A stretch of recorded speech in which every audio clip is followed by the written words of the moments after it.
Raheem Sterling is officially a Chelsea player. Yes, you heard me right.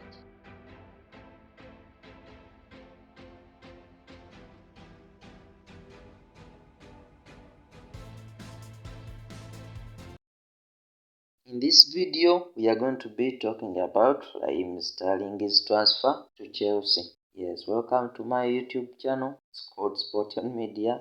I hope you will like what we shall be sharing. So don't forget to subscribe and comment. Yeah, let's get into it. And by the way, it's my first YouTube video, so don't be so harsh on me where things are not the best. Just bear with me, we shall be in.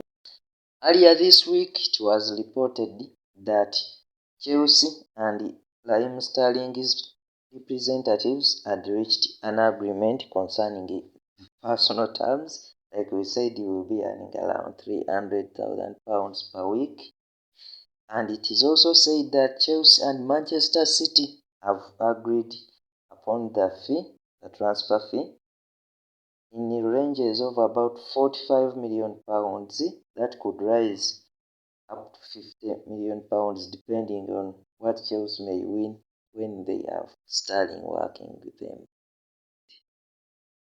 Coming to Chelsea maybe to fill that void that was left by the departure of Romelu Lukaku, who was earlier loaned to Inter Milan, and I think Sterling can score at least more than 15 goals, which Lukaku scored last season, so maybe it will be an improvement by Chelsea as well. They need that player who can score for them at least 20 goals. It has been their major problem. That's one of the gaps between them and Liverpool. Liverpool and Man City score slightly more goals than this, to at least more 20 goals than this. So if Sterling can step in and do that, then I see his new team improving as he is improving. And this way. It was alleged that he is moving to Chelsea in order to find more playing time. We know that it's a World Cup year, so you won't want to sit on the bench when the rest of your competitors are starting. So he's moving to Chelsea in search of that. We saw that last season with Manchester City, he could be benched so many times, especially during the big matches. So I think he wants to be that player who is seen as important, not only to play against weak teams. So talking about game time, as it has been reported, we know that there is enough competition in those positions. The forward positions at Chelsea, actually there weren't as many players as at Manchester. The case is at Chelsea, because we know there is Hakim Ziyech, there is Christian Pulisic, there is Kai Havertz, there is Timo Werner. So many names. Hudson Odoi, they all need playing time. So is it a clear cut whether Sterling will play or he will have again to struggle? Or if he doesn't perform in 1 or 2 or 3 games, shall Tuchel again give him time? Because we have seen it with the players who are already at Chelsea that whenever they don't deliver in 1 or 2 or 3 matches, they are benched. You can see that Timo Werner maybe scores in this, assists in the other, but when he goes like for 2 matches in a row when he's not contributing, he's benched. The same is with Hakim Ziyech, and actually it affected his consistencies. Moving to London will be a good thing to him, because that's where he started his career with the academy of Queen's Park Rangers, from where he moved to Liverpool in 20. So most of us got to know Raheem Sterling at Liverpool during that time when there was Luis Suarez, Sturridge. They could score so many goals, but their defense was not as good. So Liverpool was not successful then. He had joined Liverpool from QPR, and actually that is a crucial statement in this transfer, because Sterling is moving back to London, where he grew up and started his career from. So at Liverpool, he played 129 games and he scored 23 goals. 10. After the 2014-2015 season, Raheem Sterling departed Liverpool and signed for Manchester City, where he has played 339 games and he scored 131 goals. The fee for which he moved from Liverpool to Manchester City was around £45 million, which is nearly the same money he is moving to Chelsea, so implying that they haven't made a loss given that he has won for them trophies. Yeah, Sterling's best season at Man City was the 2019-2020 season where he scored 30 goals. Yeah, that was incredible. Sterling joined Man City in 2015 and is leaving in 2022.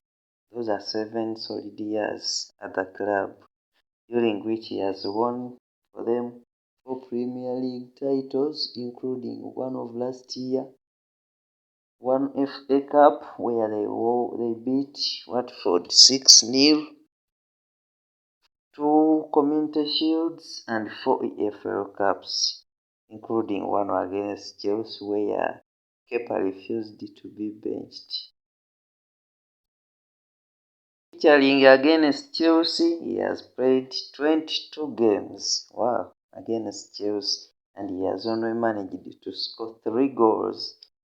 2 of them are at Man City, and actually they came in the same game in 2019 where Chelsea won 6-0 when Maurizio Sarri was the coach. And then one was at Liverpool, and the only assist he gave to Emily Can, still at Liverpool. We should also mention this. He has also gotten 2 yellow cards in those games. Yes, could be said to be the first signing of the club under the new ownership for that alleged fee. But our question is it a wise move? Of course, financially, it's working for him. And I think even in terms of competition, there is less competition maybe at Chelsea, but not per se, because they are players there and actually they are complaining of playing time.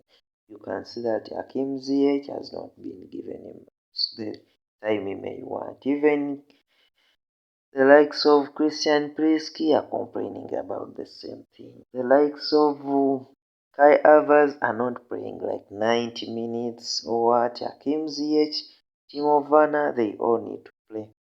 So is it going to be like usual for Sterling to play?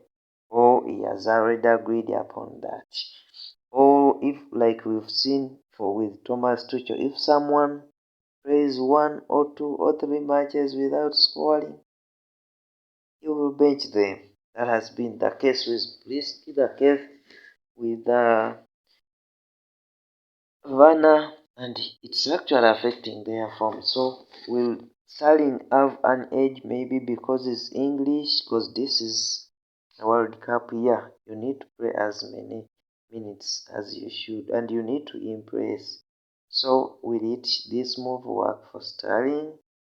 Generally speaking, I think he will improve that forward line. Is fast, like Quicks is quick, is learning so fast. So I think he will increase that ability for Chelsea to penetrate the defenses, but he has to improve his efficiency. You can't get 4 chances and miss all of them.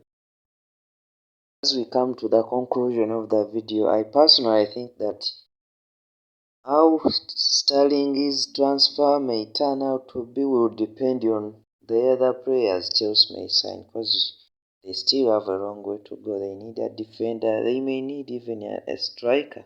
So it will depend which players they will sign, which players can still leave, and which players will be loaned. So that will determine how much Sterling is going to play and how much is determined to succeed, like to accomplish, to score goals, to assist, and make those runs that will help his fellow players to score. So make me know what you're thinking what your thoughts are about this move of Sterling in the comments. We shall see. each other in the next video. Bye bye.